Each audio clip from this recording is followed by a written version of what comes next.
Muito boa tarde, pessoal. Hoje eu vou começar o vídeo um pouquinho diferente, tá? Hoje nós vamos começar já nos preparando para a próxima semana, tá? Eu tô com o calendário econômico aberto aqui no site da Invest e já podemos perceber que semana que vem vai ser uma semana bem agitada, tá? Com bastante indicador econômico aí para sair, para a gente estar analisando melhor a macroeconomia e entendendo um pouquinho do que está acontecendo no mundo, tá, pessoal?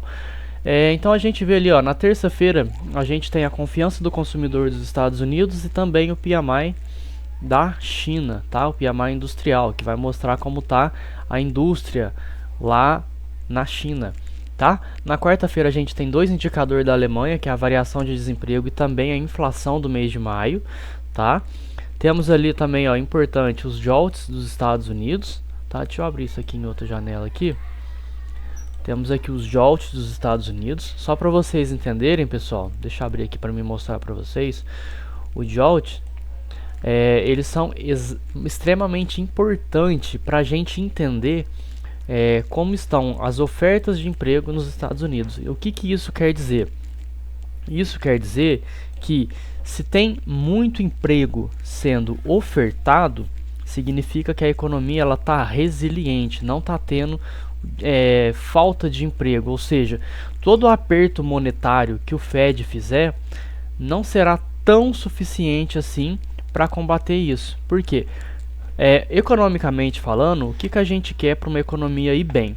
Um equilíbrio entre oferta de emprego e desemprego. Então, quando a gente vê que está tendo muita oferta de emprego, tá? Isso força o Fed a entender que tem mais pessoas ganhando dinheiro, mais pessoas trabalhando, né? E mais pessoas consumindo. Quando mais pessoas consumem determinado produto, a inflação ela tende ao quê? A subir. Oferta e demanda. Se você tem uma alta demanda para uma pouca oferta, os produtos tendem a subir, certo? Então aqui a gente pode ver que os JOLTS, né, eles estão tendo uma queda meio tímida, né? Podemos ver aqui que o JOLTS atualmente ele está no patamar lá de 2021, agosto de 2021, julho de 2021, tá? O JOLTS está no patamar de julho de 2021. Então, se esse número aqui subir, voltar a subir, ou seja, se tiver um grande número de oferta de emprego, a tendência, tá? Eu não sou economista, mas é a forma que eu analiso e entendo o mercado, ok? A tendência, quando tem uma oferta de emprego muito grande, é que force o Federal Reserve dos Estados Unidos a prolongar mais a taxa de juros um pouco mais alta ou até aumentar um pouco mais, tá bom? Vamos lá para os próximos indicadores que a gente tem. Na quarta-feira, depois a gente tem vendas no varejo da Austrália. Não, isso daqui é pouco, não tem tanta influência. Aqui, ó, tem a zona do euro na quinta-feira já divulgando também a inflação anual do mês de maio, tá? Depois aqui na quinta-feira a gente tem a variação de emprego. Se está tendo mais ou menos emprego, tá? Isso no dia anterior a gente vai ter as ofertas de emprego e aqui a gente vai ter a variação de emprego. Então, essa parte de emprego nos Estados Unidos, por que a gente sempre olha para os Estados Unidos? Porque é a maior economia do mundo, tá? Então vamos lá, ó. O relatório nacional da ADP é uma medida de variação mensal de empregos privados não agrícolas, com base em subconjunto de dados de folha de pagamento, que representa cerca de 400 mil clientes empresariais, ou seja, 400 mil clientes empresariais, eles têm os dados divulgados e aí sai esse indicador econômico aqui, ó, variação de emprego, você está tendo mais ou menos variação de emprego, certo? Olha aqui para vocês verem, ó, é um indicador, deixa eu aproximar aqui, ó, aí aqui. Então, ele é um indicador que aparentemente a gente estava vendo uma queda, mas agora nessa última leitura ela conseguiu passar simplesmente, ó, do mês 5, tá? 3/5, ela passou todas as leituras anteriores até agosto de 2022, ou seja, tá tendo uma maior variação de emprego para cima, tá tendo mais oferta de emprego, certo? E é como eu disse, se o sistema de se a parte de emprego nos Estados Unidos estiver muito resiliente, os Estados Unidos eles não vão ter um controle muito forte sobre inflação, essas coisas, porque, como eu disse, se tem muita gente trabalhando, para as pessoas comuns isso é ótimo, né? Para as pessoas comuns isso é ótimo, por quê? Porque se tem mais pessoas trabalhando, significa que está sendo gerado mais renda. As pessoas estão tendo dinheiro no bolso para consumir, aí consequentemente a inadimplência tende a cair, né? Porque as pessoas vão pagando as contas delas em ordem, ok? Mas e ao contrário? Se tem muita gente desempregada, isso para a economia que eu falo, inflação, taxa de juros mais alta, isso quando começa a ter o desemprego, isso é bom. Por quê? Porque mostra que está tendo eficácia o plano monetário, entendeu? Então, vamos analisar também esse dado. Aí, logo em seguida, aqui na quinta-feira, a gente tem os pedidos iniciais de seguro-desemprego, percebe? Na quarta-feira, a gente tem quantas ofertas de emprego tem no mercado. Na quinta-feira, a variação de emprego. E também a gente tem os pedidos iniciais. Então, isso aqui já vai dar um cenário muito claro de como está a economia nos Estados Unidos no termo de emprego, tá bom? Então, a gente vai ter também depois o PMI industrial, tá? E na sexta-feira, isso aqui é muito interessante, o ganho médio por hora. Ou seja, se está tendo muito emprego sendo ofertado, significa que, querendo ou não, as pessoas vão poder ter uma liberdade maior para estar escolhendo. Então, se eu trabalho na empresa A por $1.000 e a empresa B me oferece $1.200, eu saio da empresa A e ganho mais na empresa B. Por quê? Porque tem mais emprego sendo gerado, ok? Então, se isso aqui subir, é péssimo para a inflação, porque se tem mais pessoas, por exemplo, entenda você como patrão. Se o teu funcionário chega para você e fala, olha, eu tenho uma empresa que me ofereceu R$1.200, você vai me pagar? Não, então vou pedir conta, tá? Só que aí para você suprir essa necessidade, o que você vai ter que fazer? Você vai ter que tentar achar alguém que está desempregado para trabalhar para você, ou alguém que queira ganhar os $1.000 que você queira pagar, tá? Então, se esse número aqui vier alto, o Federal Reserve vai analisar isso aqui de forma negativa. E aqui depois a gente tem o payroll, tá? Na sexta-feira, junto com a taxa de desemprego. Semana que vem vai ser uma semana extremamente volátil nos mercados, tá, pessoal? O payroll, só para vocês entenderem, é o relatório que vai mostrar também essa parte de empregos, tá bom, pessoal? Então, deixa eu carregar aqui, a internet hoje não tá muito legal. Deixa eu fechar e abrir de novo aqui.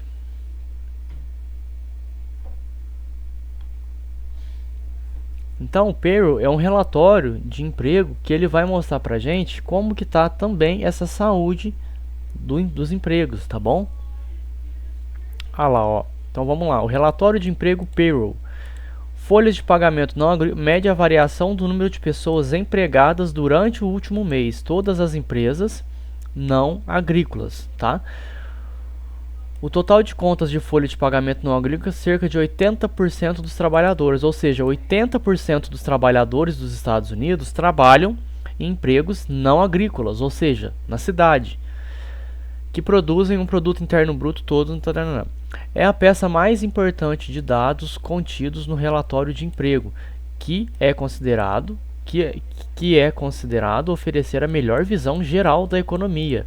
As variações mensais e revisões nas folhas de pagamento podem ser bastante voláteis. Então, vamos chegar mais perto aqui. Aqui a gente está tendo o quê? Desde agosto de 2021, a gente vem um payroll caindo e depois a gente tem outro pico de muito emprego disponível em março de 2022, agosto de 2022 e por último, a última leitura foi fevereiro desse ano. Então, o que me mostra aqui?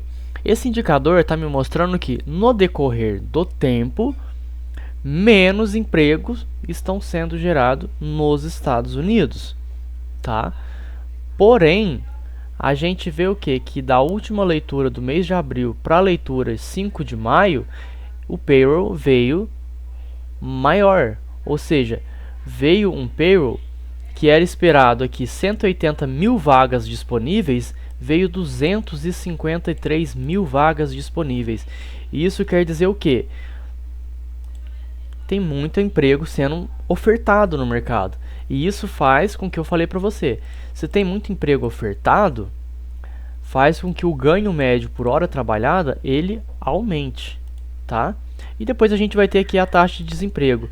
A taxa de desemprego ela estava em 3,4, a expectativa é de 3,5, tá? Vamos ver quanto que vai vir. Entendam, pessoal, que a taxa de desemprego para o Federal Reserve olhar para o mercado financeiro e falar assim, bom, pessoal, ó, o desemprego está aumentando, o payroll veio baixo, tá? O ganho médio por hora trabalhada veio baixo na nossa expectativa, tá tendo menos emprego sendo ofertado, mais pessoas estão sendo demitidas, tá bom? E a gente tem menos oferta aqui de emprego nos JOLTS. Ok. Então, mediante a isso, eu como Banco Central dos Estados Unidos, eu vou começar o processo de redução de taxa, ou seja, ele vai começar a fazer manutenção, que é não aumentar a taxa, e dali para frente começar a reduzir. Só que o problema é que quando o Fed começa a reduzir as taxas, acontece o grande crash no mercado financeiro, que aconteceu na época de 2000, que aconteceu na época de 2008, tá bom? E estamos prestes, tá? Tudo culminando para uma recessão que eles não querem admitir, por dizer assim. Então, pessoal, esse começo de vídeo vai ser dessa forma, tá? Eu quis mostrar para vocês um pouco do que eu faço para tentar manter informado sobre os indicadores econômicos, tá bom? E agora a gente vai lá para o gráfico para a gente entender melhor o indicador que eu vou falar para vocês, tá bom? Vamos lá então. Hoje, pessoal, nós vamos falar sobre... Deixa eu fechar isso daqui. Hoje nós vamos falar sobre o IFR, Índice de Força Relativa, tá? Então, ó, vou colocar isso aqui grande. IFR, tá bom? Índice de Força Relativa. Então, para que serve? Opa. Índice de força relativa. Então, para que serve, pessoal, esse índice de força relativa?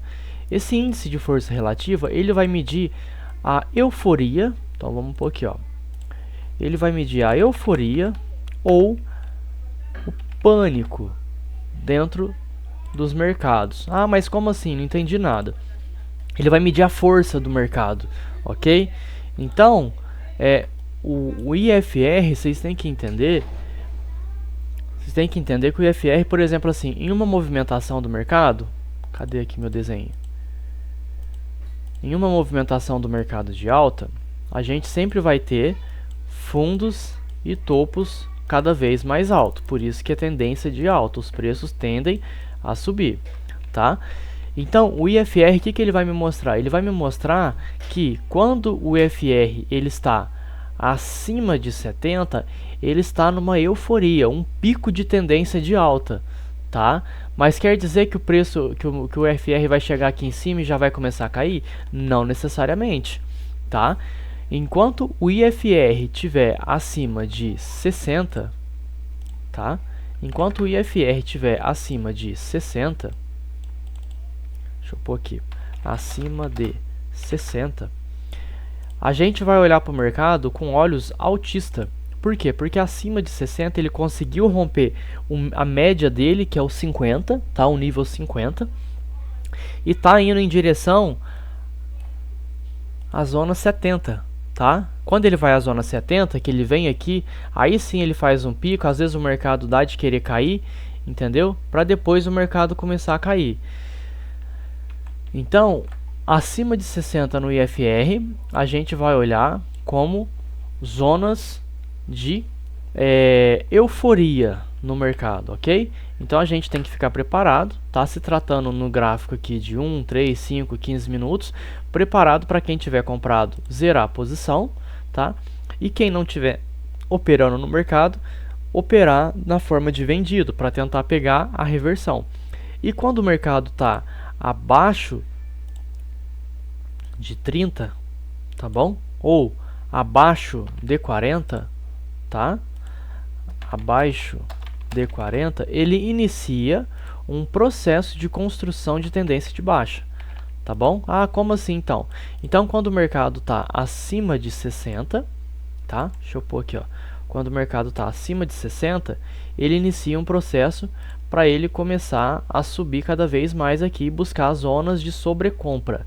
Zonas de sobrecompra é quando o mercado entende que o indicador me mostra que naquela zona o mercado já está ficando caro demais, ou seja, se ele começar a subir dali, ele vai subir sem força, então é necessário que ele dê um respiro para depois continuar. Entendeu? Então, da mesma forma, a gente vai olhar para cá. Quando o mercado está abaixo de 40, a gente vai ver que, opa, o mercado caiu abaixo de 40, ele está começando a iniciar um processo de baixa. Então, se ele descer abaixo de 30, ele está no que a gente chama de sobrevenda, ou seja, já caiu muito, está muito sobrevendido, está ficando barato, é o famoso tá caro, tá barato no mercado, entendeu? Acima de 70, 80, o mercado começa a ficar caro, sem força, e abaixo de 30, 28, 27, o mercado começa a ficar barato, porque já caiu muito, entendeu? Então, pausa o vídeo aí que eu vou excluir aqui, tá? Então vou mostrar isso para vocês aqui na prática, tá? Hoje é dia 26/5 e o mercado tá ao vivo aí pra gente dar uma olhada. Então, o que a gente percebe aqui, ó? Vamos pôr no gráfico de 1 minuto. Eu estava observando que o mercado ele tinha iniciado essa zona de consolidação aqui, só que dentro dessa zona de consolidação, ele conseguiu fazer o quê? Uma espécie de triângulo. Pera aí, só um minutinho, pessoal. Pronto, pessoal, voltei. Então, como eu estava dizendo, o mercado estava fazendo essa consolidação que depois começou a construir esse triângulo, tá?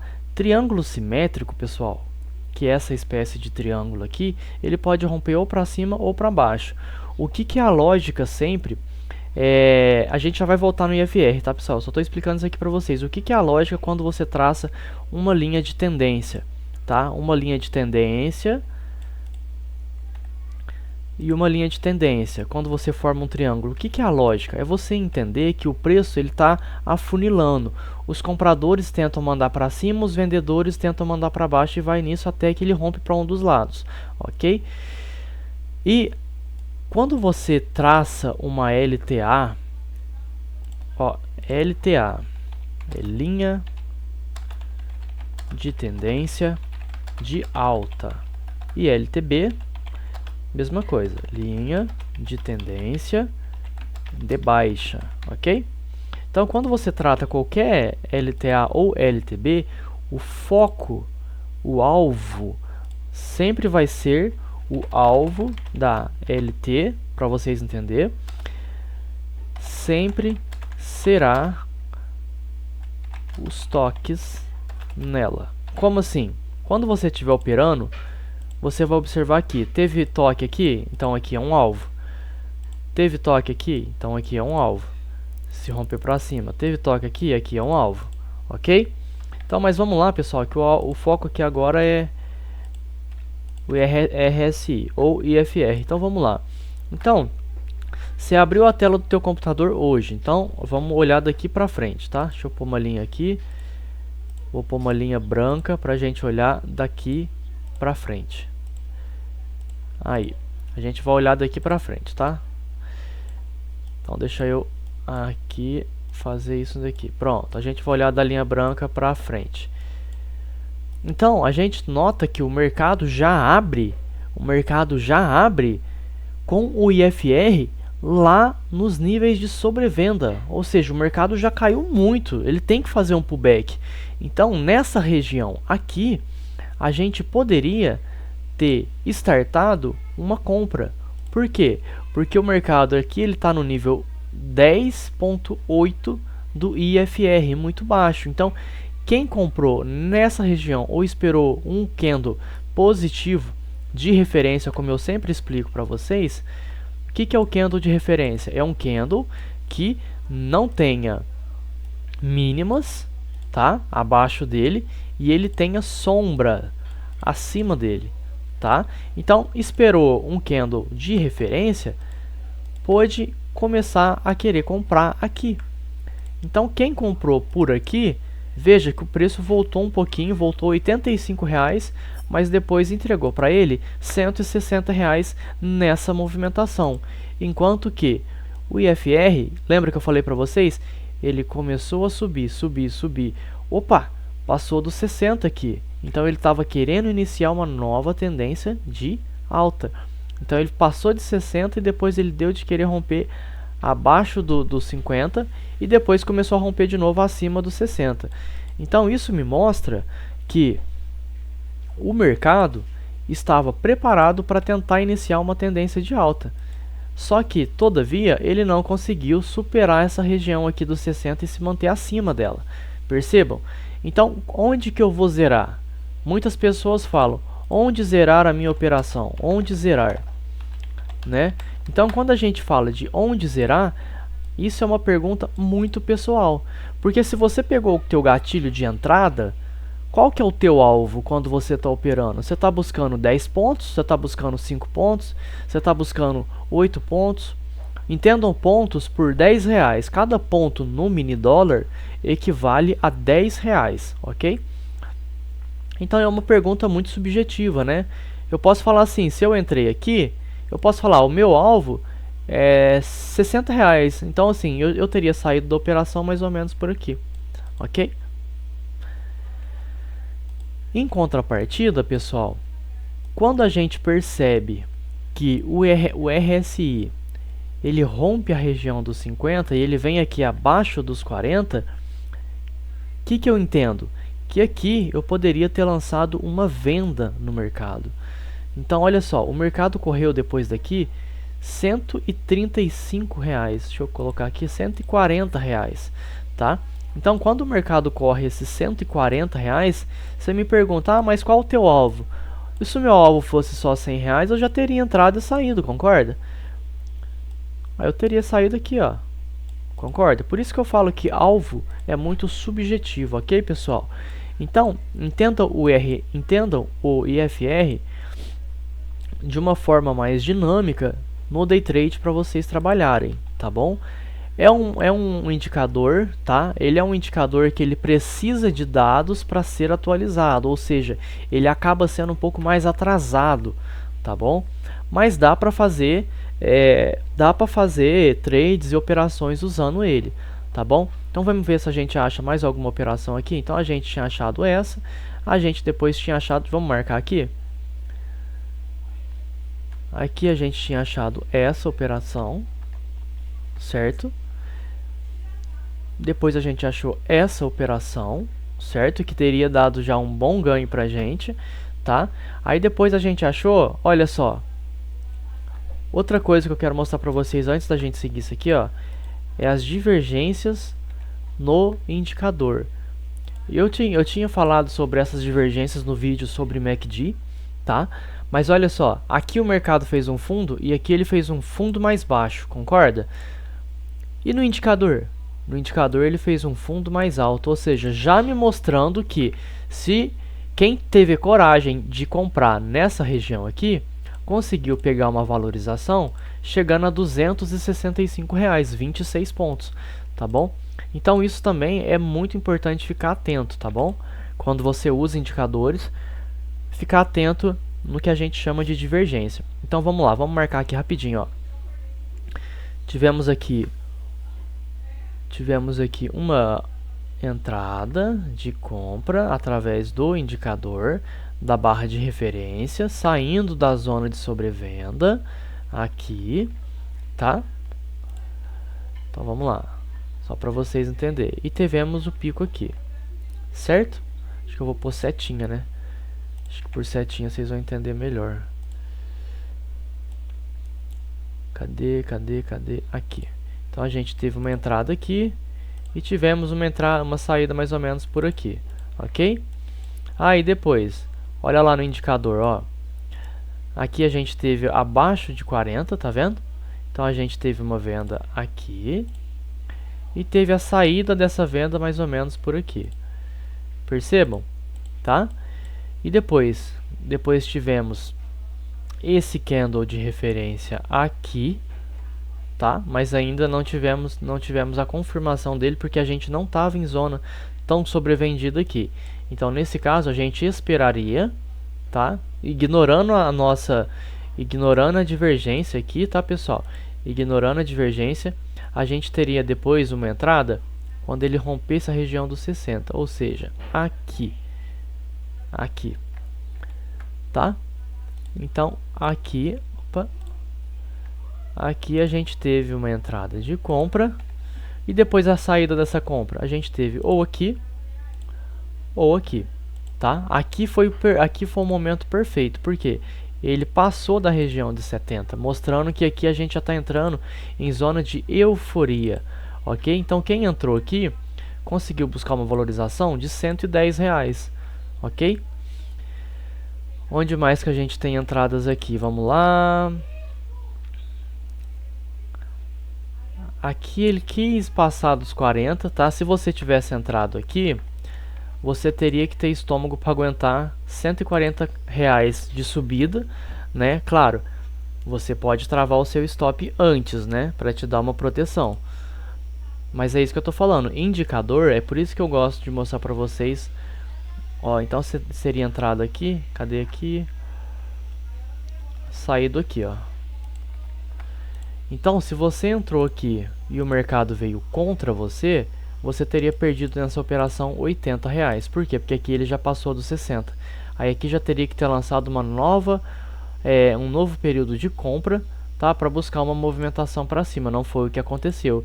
Por isso que eu gosto de mostrar para vocês as variações positivas e negativas de usar indicador. Por quê? Porque nem sempre ele vai te mostrar exatamente de forma assertiva o que fazer, entendeu? Por isso que é interessante ter sempre um conhecimento prévio do mercado do que você está fazendo.